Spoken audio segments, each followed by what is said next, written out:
प्यारे बच्चों, जैसा आप देख पा रहे हैं कि हम चैप्टर पढ़ रहे हैं कंटिन्यूटी एंड डिफरेंशिएबिलिटी।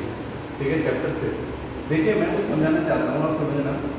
डिफरेंशिएबिलिटी को थोड़ा दिमाग में भी रखना, थोड़ा साइड में। पहले इसे समझना, कंटिन्यूटी अगर हिंदी में लिखूँ तो इसे कहते हैं लगातार।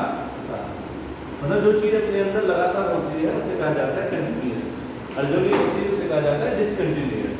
मतलब जो नहीं होती लगातार, नहीं होती लगातार, इसे क्या कहते हैं? डिसकंटिन्यूअस। ठीक है, तो जैसे कि मैं डायरेक्ट इस वर्ड को भी ब्रेक करूंगा, बट थोड़ी देर रुकिए, पहले इस वर्ड को समझा दूंगा। तो आप चाहते हो कि चीज़ें लगातार, जैसे मैं एक छोटा सा एग्जांपल लेता हूँ ग्राफ का, कि y इक्वल टू, मुझे क्वेश्चन दिया हुआ है बुक में, पर आपकी बुक है जो, उसके स्टार्टिंग में y इक्वल टू जो fx करके दिया हुआ है, fx equal to 1 2, fx equal to 1 and 2, जब x की वैल्यू 0 और x की वैल्यू ग्रेटर देन 0। मतलब अगर इस वाले का ग्राफ बनाए, कैसे बनाते हैं ग्राफ में समझा देता हूँ। ठीक है, ग्राफ बनाना बहुत सिंपल है, आपको बस देखना है कि x की वैल्यू पे fx क्या है। ठीक है, जैसे कि ये fx किसका काम करेगा? y, तो मतलब fx आपका यहाँ पर है, y एक्सिस पे, और x एक्सिस ये रहा आपका। ठीक है, तो जैसे ये बताना चाह रहा है, यहाँ से समझा रहा है मुझे कि अगर x 0 हो, जैसे यहाँ x 0 होगा, तो x पे y कितना होगा? जो fx है कितना रहेगा? 1। तो 1 कहाँ है यहाँ पर? ठीक है, मतलब x 0 पे क्या रहेगा? 1, और x 0 से जैसे उठेगा तो कहाँ पहुंच जाएगा? कहाँ पहुंच जाएगा? 2 पर। तो इस लाइन को कैसे जोड़ूंगा? जैसे मैंने x लेस देन 0 देखा, -1 पे देखा, -2 पे देखा, -3 पे देखा, तो जब मैं ये देखूंगा माइनस के पॉइंट पे, x के लेस देन पे, तो मुझे हमेशा आंसर कितना मिलना चाहिए? जो यहाँ पर पुट करने पे आएगा। और यहाँ पर जब x ही नहीं है तो वैल्यू कितने रहने वाली है? 1। तो मेरे को हमेशा क्या पॉइंट आंसर मिलेगा? 1। x बेशक -1 हो, इस लैंग्वेज के पॉइंट समझ पा रहा हूँ मैं कि x कभी भी लेस देन 0 होगा तो उसका जो आंसर होगा कितना होगा? 1। बेशक x की वैल्यू -1 हो, x की वैल्यू -2 हो, x की वैल्यू -3 हो, तो हमेशा fx या y कितना रहने वाला है? 1। आई होप समझोगे थोड़ा, देखिए धीरे धीरे और समझ जाओगे। तो इन पॉइंटों को अगर कनेक्ट करूँ तो ऐसे कनेक्ट किया जाएगा। ओके, अब इसे देखते हैं, x ग्रेटर देन 0, ये वाला सेक्शन है x ग्रेटर देन 0, ये वाला x इक्वल टू 0, और ये वाला है x लेस देन 0। 3 सेक्शन थे मेरे पास। तो लेस वाले में देखता हूँ, तो लेस वाले में बताया गया जब कभी भी 0 से ऊपर, ग्रेटर वाले में बताया गया जब कभी 0 से ऊपर जाओगे तो fx या y कितना रहेगा? हमेशा 2। मतलब ये ऐसे, समझे? मेरा कहने का मतलब ये है कि आपको जो बुक में दिखाया है वो तो देखो कुछ ऐसे दिखाया है। सच्चाई क्या बताना चाहता है ये मैं बताता हूँ आपको। सच्चाई ये बताना चाहता है, जब इस वाले पॉइंट पे था आपका x 0 तो 1 की वैल्यू कितनी थी? 1। बट जैसे ही तुमने 0.1 भी लिया x को ग्रेटर देन 0, तो y का पॉइंट कितना हो जाएगा? 2। ठीक है, y का हो जाएगा 2, मतलब ये वाला कोऑर्डिनेट कहलाया जाएगा 2। तो यहाँ से पेन को उठा के कहाँ रखना पड़ेगा आपको? ऊपर वाले, समझ रहे ना? मैं समझा देता हूँ दोबारा से कि यहाँ है पेन, अभी पेन यहाँ पर है, फिर उसे उठा के रखना पड़ेगा किस पे? 2 पे, और फिर ऐसे ग्राफ बनाना पड़ेगा। तो ये जो पेन है उठा के रखना, इसे कहा जाता है डिसकंटिन्यूअस, कि मींस जो चीज आप सर्च कर रहे हैं वो लगातार नहीं है। हाँ, अगर ऐसे होता कि यहाँ पे कितना हो जाता? 1, तो बच्चों क्या होता? ये ऐसे ग्राफ बनता, और अब कहलाया जाता है ये ग्राफ कैसा है? कंटिन्यूअस। तो इस एक्सरसाइज में आपको कुछ नहीं करना, कुछ fx जिसे फंक्शन कह देते हैं, होते तो y है, होते क्या है? y, उनकी यूनिफिकेशन दी होंगी, उस पे x की वैल्यू दी होंगी। 3 फंक्शन में दी जाती है, लेस वाले में, इक्वल वाले में और ग्रेटर वाले में। आपको ये वैल्यू इसमें रख के चेक करके बताना है क्या तुम्हारा पेन उठ रहा है, तुम्हें ऐसा लग रहा है। अगर उठ रहा है तो वो डिसकंटिन्यूअस होगा, अगर वो नहीं उठ रहा तो कंटिन्यूअस होगा। अब क्या है कि वो क्वेश्चन कराएगा तुमसे, ग्राफ नहीं बनवाएगा। क्या नहीं बनवाएगा? ग्राफ। अब काफी बच्चे सोचेंगे ग्राफ को नहीं बनवाएगा, तो बच्चों मैं समझाना चाहता हूँ, देखो ऐसी इक्वेशन पे ही हमें बताना है कि वो कंटिन्यूअस होगा डिसकंटिन्यूअस, क्योंकि ये तो बहुत सिंपल से आंसर थे। यहाँ मैं चेंज कर दूँ, कुछ और डाल दूँ, जैसे मैं डाल देता हूँ 2x + 3, यहाँ डाल देता हूँ 2x³ + 4x + 2, ऐसे कुछ करके इक्वेशन डाल दूँ, तो क्या मैं इसका ग्राफ बना पाऊंगा? नहीं, इतना इजी नहीं है इसका ग्राफ बनाना। ऊपर वाले का नहीं, इतना इजी ग्राफ नहीं है। जो भी ग्राफ बनाऊंगा मैं अप्रोक्सीमेशन पे बनाऊंगा, समझ रहे ना? अप्रोक्सीमेशन पे कैसे कि जैसे मैं fx कह दूंगा, वो कितना है 2x + 3, जब fx 2x + 3 है, x की वैल्यू कितनी है 0 और 1, तो यहाँ से मैं अप्रोक्सीमेशन कैसे लगाऊंगा कि ये तो डायरेक्टली प्रोपोर्शनल है, तो तब मैं ऐसा ग्राफ बना सकता हूँ। तो अप्रोक्सीमेशन का आंसर नहीं दे सकते, तो मैं इसे सॉल्व करूंगा कि कंटिन्यूअस है या नहीं। उसके लिए आने वाले क्वेश्चन से आप समझ जाओगे। आई होप इतना आप समझे होंगे, जल्दी से उतार लीजिए। अब बात करता हूँ ऐसे कितने फंक्शन पे मुझे चेक करना है। देखिए फंक्शन, इसमें ना जो एक्सरसाइज है इसमें 7 यूनिट है, 8 यूनिट है टोटल। जो लास्ट वाली यूनिट है वो सीबीएसई ने हटा दी है और एचबीसी वो इसे हटा देगा, ठीक है। तो कुल मिलाकर हमारे पास बचती है 7 यूनिट। अब उन 7 यूनिट में हमेशा एक नया फंक्शन लग दिया है इसमें, समझना मैं क्या कहना चाहता हूँ। मैं समझाना चाहता हूँ कि देखिए पॉलिनोमियल आपने पढ़े थे, हम मत कहना नहीं पढ़े थे, 9th क्लास में फर्स्ट टाइम पढ़ देते हैं कि बाइपोलिनोमियल, ट्राइपोलिनोमियल, ठीक है ना, ये चीज़ें हम पढ़ते हैं। मोनोपोलिनोमियल मतलब जिसकी पावर 1 हो, x की कोई पावर ना हो, ऐसी चीज़ें हम पढ़ते हैं। तो मेरे पास ऐसे फंक्शन देगा वो पोलिनोमियल, इक्वेशन दे देगा, जैसे कि डाल दो x डाल दे y = 2x, x > 0 और इक्वल, बता बेटा कंटिन्यूस होगा नहीं होगा। तो ये पोलिनोमियल है, ठीक है, ये मोनोपोलिनोमियल है और ऐसे बहुत से होते हैं आपके पास। आई होप आप समझोगे। तो पहला चैप्टर जाएगा इसी पे। अब दूसरे की बात करूं तो दूसरे में वो डालेगा इम्प्लिसिट फंक्शन, ठीक है, यहाँ पे वो डालेगा एक्सप्लिसिट फंक्शन। अब क्या हो गया इम्प्लिसिट फंक्शन और एक्सप्लिसिट फंक्शन क्या है कि देखिए क्या होता है कि मैं इक्वेशन लिख देता हूँ, उससे आप अच्छा समझेंगे। जैसे मैंने इस पे लिख देता हूँ x y sin y = 0 और यहाँ लिख देता हूँ y = 2x³ + 3, ठीक है। दोनों इक्वेशन को आप देख पा रहे होंगे। अगर इस इक्वेशन को देखो तो x y ऐसे है कि आप y को अगर सेपरेट करके लिखना चाहो तो नहीं लिख पाओगे, जैसे ये लिखा y सेपरेट है इसमें, ठीक है, y सेपरेट है और x सेपरेट है, दोनों अपने अलग अलग कॉर्नर पे लेफ्ट और राइट। इस फंक्शन में से x y नहीं निकाला जा रहा, तो इस पॉलिनोमियल कंडीशन को एक नया नाम दिया गया है इम्प्लिसिट फंक्शन और ऐसी कंडीशन को कहा गया है एक्सप्लिसिट फंक्शन। एक्सप्लिसिट फंक्शन आपने बहुत पहले पढ़े थे तो नहीं बात नहीं सुनी, हाँ ये है कि थोड़ा आप कंफ्यूज हो गए होंगे, ठीक है। उसके बाद चलता है एक्सपोनेंशियल फंक्शन, मतलब e की पावर x होना क्या हो जाता है एक्सपोनेंशियल फंक्शन। बट e की पावर x नहीं, a की पावर x भी है, किसी कांस्टेंट की पावर भी x है, तब भी उसे एक्सपोनेंशियल फंक्शन कहा जाता है। तो ये पूछेगा ये फंक्शन कंटीन्यूअस है नहीं है, मतलब इसका ग्राफ कंटीन्यूअस है नहीं है, उसके तरीके हम 5.1 में सीख लेंगे कैसे निकालते हैं, तुम्हें बस वो बताना। आई होप क्लियर है। ऐसे ही दूसरी यूनिट होगी उसमें इम्प्लिसिट फंक्शन होंगे, वो बताने कंटीन्यूअस होंगे नहीं होंगे। ऐसे तीसरी यूनिट आएगी एक्सपोनेंशियल और लॉगरिथम, क्या आएगी लॉगरिथम। लॉगरिथम क्या होता है आप लोगों ने पढ़ा होगा लॉग के बारे में। Logarithm means log x, logarithm function को दिखाता है। ये 5.4 में भी हम पढ़ेंगे, ठीक है। फिर उसके बाद आपका एक और केस आता है फंक्शन का पैरामेट्रिक फॉर्म, पैरामेट्रिक फॉर्म। तो कुल मिला के ये एक्सरसाइज 5-6 यूनिट एक्सरसाइज कंटेन करती है चैप्टर। 5-6 एक्सरसाइज में ये समझाना चाहता है कि इनके ग्राफ, इसका हर किसी का ग्राफ बनता है। आपको हॉलीडे होमवर्क में भी ग्राफ दिए गए थे, स्पेशली उसका रीजन यही था क्योंकि आप समझो चीज़ों को। तो बच्चों ये है 5-4 यूनिट का पूरा सारांश ये है कि ये उल्टे सीधे फंक्शनों के नाम जो मैंने लिख दिए हैं, इन्हें वो पूछना चाहता है कि ग्राफ बनाओगे तो पेन उठाना पड़ेगा, पेन नहीं उठाना पड़ेगा। अगर इंग्लिश में बात करूं दे आर कंटिन्यूअस या डिसकंटिन्यूअस। अगर डिसकंटिन्यूअस है तो किस पॉइंट पे, मतलब तुमने पेन उठाया तो किस पॉइंट पे, नहीं उठाया तो किस। आई होप क्लियर है। कंटिन्यूटी, कंटिन्यूअस, बेसिक समझ गए, क्या क्या पढ़ना क्लियर हो गया। पैरामेट्रिक फॉर्म्स सोच लेंगे काफी बच्चे, इसमें a cos theta, y a sin theta, इसे मैं जब ही समझाऊंगा जब इस पर पहुंचूंगा, क्योंकि इसमें काफ़ी चीज़ें डिस्कस करनी पड़ती है हमें। तो जल्दी से उतार लीजिए बेसिक्स।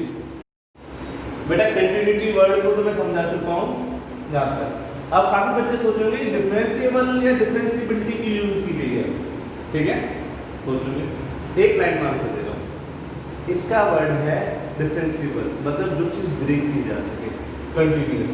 कहना चाहता है पूरे चैप्टर में पार्ट की नॉलेज दे दो।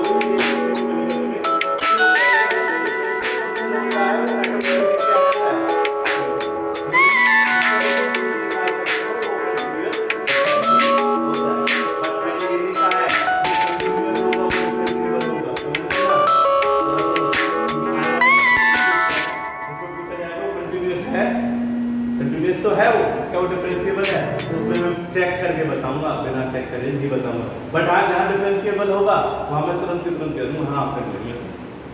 आई होप क्लियर है, इतना आपने लिख लिया है, लिख लीजिए जल्दी। ठीक है बच्चे, जैसे कि आप क्वेश्चन देख पा रहे हैं अपनी स्क्रीन पे, f(x) = 2x + 3 2x - 3 x की वैल्यू लेस देन 2 और इक्वल टू और ग्रेटर टू 5.1 का 6th क्वेश्चन।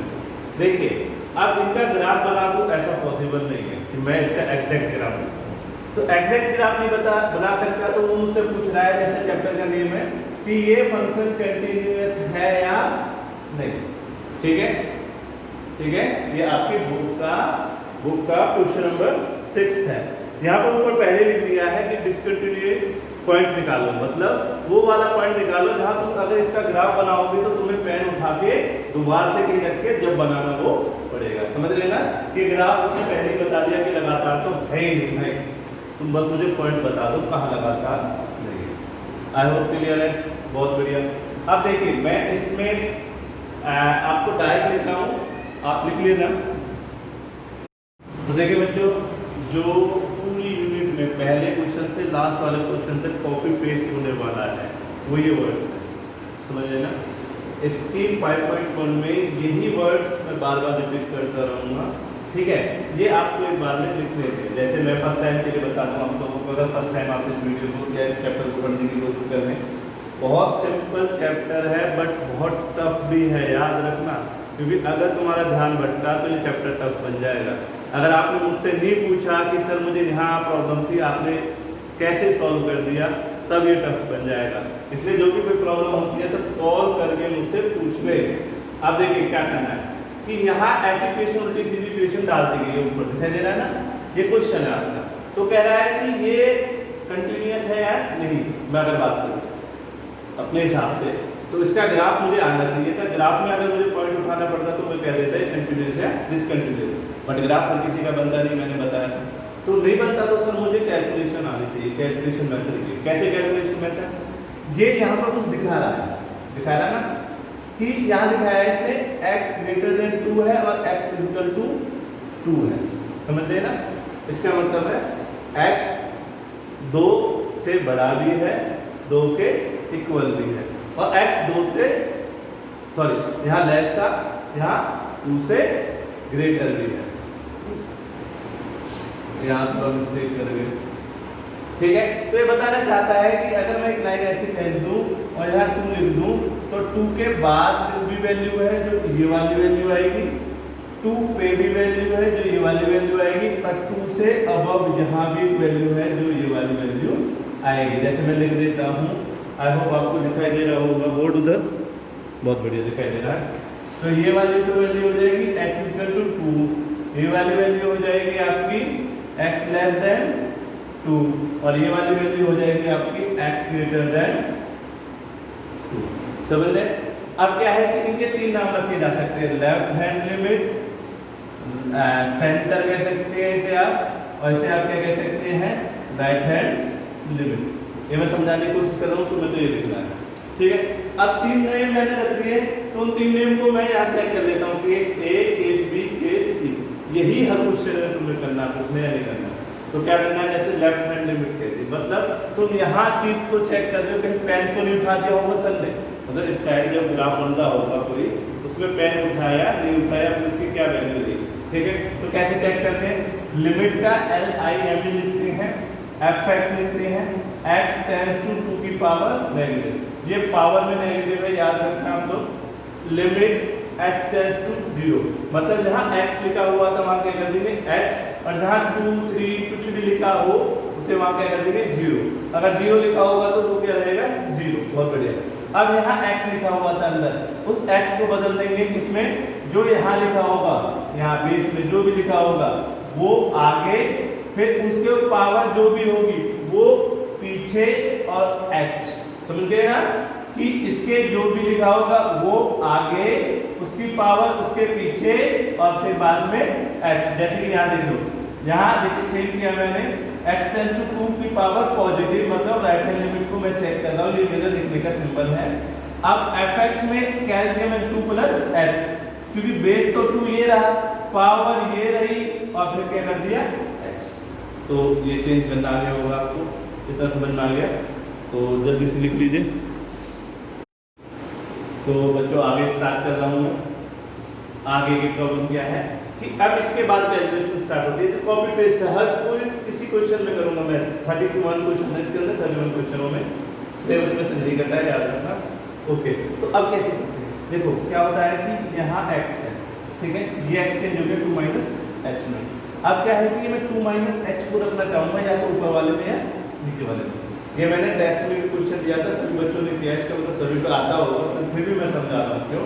क्योंकि मुझे 100% आपसे एक्यूरेसी चाहिए। ओके, तो 2 माइनस h को यहाँ मतलब इस, या तो इसमें रखूंगा 2 माइनस h को, या इसमें रखूंगा। और 2 माइनस h में किसको चेंज करना है? x को, क्योंकि x को हटा के कितना डाल गया 2 माइनस h। तो या तो इस x को हटा के 2 माइनस h डालोगे, या इस x को हटा के 2 माइनस h।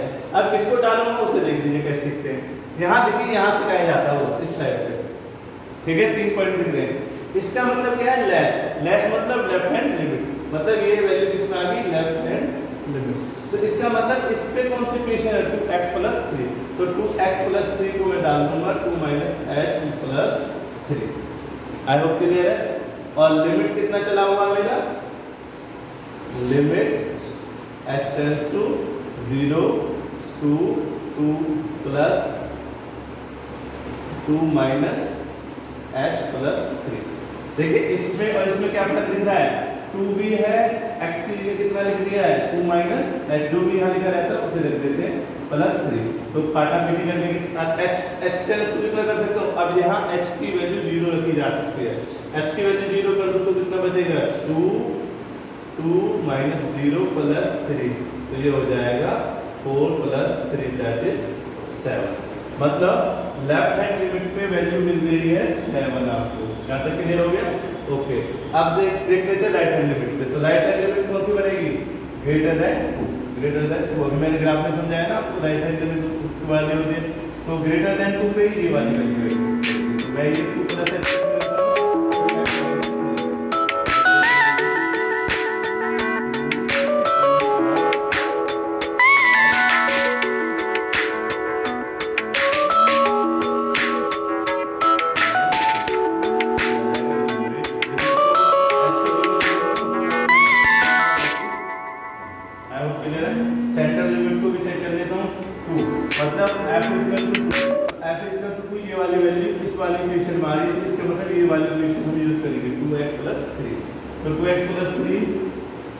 अब x के लिए कितना डाल सकता हूँ? 2, तो 2 × 2 प्लस 3 मतलब 7। इसका मतलब यहाँ 7 है, यहाँ 7 है, तो इसका मतलब यहाँ पे कंटिन्यूअस था। इन दोनों पॉइंट्स पे क्या थे? कंटिन्यूअस। डिसकंटिन्यूअस किस पे बना? ये किस पे? 2 प्लस पे। 2 प्लस पे मतलब इसे ब्रीफ कर देता हूँ आप लोगों के लिए। 2 प्लस मतलब यहाँ 2 से इधर भी और यहाँ तक इसकी जो वैल्यू है कितनी थी? 7। और जैसे तुम इस वाले बाउंड्री से आगे की तरफ चले राइट हैंड लिमिट में, तो इसकी वैल्यू घट के कितनी आ गई? 1। मतलब यहाँ तक तो लाइन आएगी ऐसे, और यहाँ से लाइन जाएगी ऐसे। इस फंक्शन को कहा गया है 2 पे क्या है? डिसकंटिन्यूअस। अब आपको कितना लिखना है देख लीजिए, आपको इतना लिखना था, ठीक है। Function at x equal to 2 पे ही जो चेक किया मैंने वो यहाँ से दिखा मुझे, ठीक है। उसमें मैं लेफ्ट हैंड लिमिट देखता हूँ, राइट हैंड लिमिट देखता हूँ और सेंटर लिमिट देखता हूँ। कैसे देखता हूँ? लिमिट एफ एक्स को लेफ्ट को दिखाओगे तो माइनस दिखाओगे पावर किसकी, जिस पे देख रहे होंगे, ठीक है ना। उसके बाद x को चेंज कर दोगे h में और 2 को कर दोगे 0 में, और जो यहाँ x लिखा होगा वो आ जाएगा यहाँ पर, कैसे आएगा 2 तो आगे आ जाएगा क्योंकि पावर पीछे आ जाएगी, और h जैसे यहाँ किया है 2 प्लस कितना है 2 प्लस, तो 2 प्लस को कैसे लिख दिया 2 प्लस h टेंड्स टू 0 जब x टेंड्स टू की पावर। आई होप याद रखिए ना। अब एक 2 प्लस h इन दोनों में से किसी में डालना था, वो कैसे सीखा तुमने, वो मैं दोबारा से बता देता हूँ। जिसमें ये ग्रेटर होगा वो तो होगी राइट हैंड लिमिट, मतलब ये वाली लिमिट, जिसमें 2x माइनस 3 इसमें मैंने डाल दिया, x को हटा के 2 प्लस h। ऊपर वाले में देखेंगे तो आप ऊपर वाले को कंपेयर करेंगे तो 2x प्लस 3, तो 2x प्लस 3। उसके बाद h की वैल्यू डाल देंगे, h को 0 करके आपका कैलकुलेशन यहाँ 7 आ जाएगा, यहाँ 1 आ जाएगा, यहाँ 7 आ जाएगा, और आप लिख दोगे hence this function is this continuous at x equal to, right down कर लीजिए।